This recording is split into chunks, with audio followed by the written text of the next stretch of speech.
Japan అనగానే మనకు first గుర్తొచ్చేది బుల్లెట్ ట్రైన్. కానీ ఈ బుల్లెట్ ట్రైన్ డిజైన్ చేయడానికి కింగ్‌ఫిషర్ అనే బర్డ్ హెల్ప్ అయిందని మీకు తెలుసా? అదెలాగో ఈరోజు మన వీడియోలో చూద్దాం. అప్పట్లో ఈ బుల్లెట్ ట్రైన్స్ ముందు భాగం అనేది షార్ట్ అండ్ రౌండ్‌గా ఉండేవి. ఇవి 200-300 కిలోమీటర్స్ హై స్పీడ్ వరకు రీచ్ అవ్వగలవు. ఇవి టనల్స్ నుండి పాస్ అవుతున్నప్పుడు ట్రైన్ ముందు భాగంలో ఎయిర్ ప్రెషర్ బిల్డ్ అయ్యి సోనిక్ బూమ్‌ని జనరేట్ చేసేవి.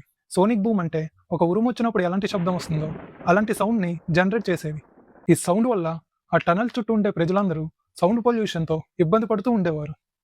ఈ ప్రాబ్లమ్‌ని ఎలా ఓవర్‌కమ్ చేయాలని ఆలోచిస్తున్న టైంలో కొంతమంది ఇంజినీర్స్ ఈ కింగ్‌ఫిషర్ బర్డ్‌ని అబ్జర్వ్ చేశారు. ఈ కింగ్‌ఫిషర్ బర్డ్ అనేది ఎయిర్ అనే లో డెన్సిటీ మీడియం నుంచి వాటర్ అనే హై డెన్సిటీ మీడియంలోకి ఎంటర్ అయ్యి ఎటువంటి శబ్దం చేయకుండా ఫిష్‌ని ఈజీగా క్యాచ్ చేయగలుగుతుంది. దీనికి రీజన్ ఏంటో తెలుసా? కింగ్‌ఫిషర్ బర్డ్‌కి ఉన్న లాంగ్ అండ్ షార్ప్ బీక్. ఈ బీక్ అనేది షార్ప్‌గా ఉండడం వల్ల గాలిని చీల్చుకుంటూ వెళ్ళి ఫిష్‌ని చాలా యాక్యురేట్‌గా క్యాచ్ చేయగలుగుతుంది. సో ఇదే టెక్నిక్‌ని యూజ్ చేసి బుల్లెట్ ట్రైన్ ముందు భాగం లాంగ్ అండ్ షార్ప్‌గా డిజైన్ చేయడం స్టార్ట్ చేశారు. దీనివల్ల నాయిస్ తగ్గడమే కాదు, ఈవెన్ ఎలక్ట్రిసిటీ కన్జంప్షన్ తగ్గి స్పీడ్ ఎఫిషియన్సీ అనేది పెరిగింది.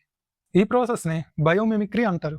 అంటే నేచర్‌లో ఉన్న బెస్ట్ ఐడియాని కాపీ చేసి మన హ్యూమన్ ప్రాబ్లమ్స్‌ని సాల్వ్ చేయడం లేదా ఇన్వెన్షన్స్ చేయడాన్ని బయోమిమిక్రీ అంటారు.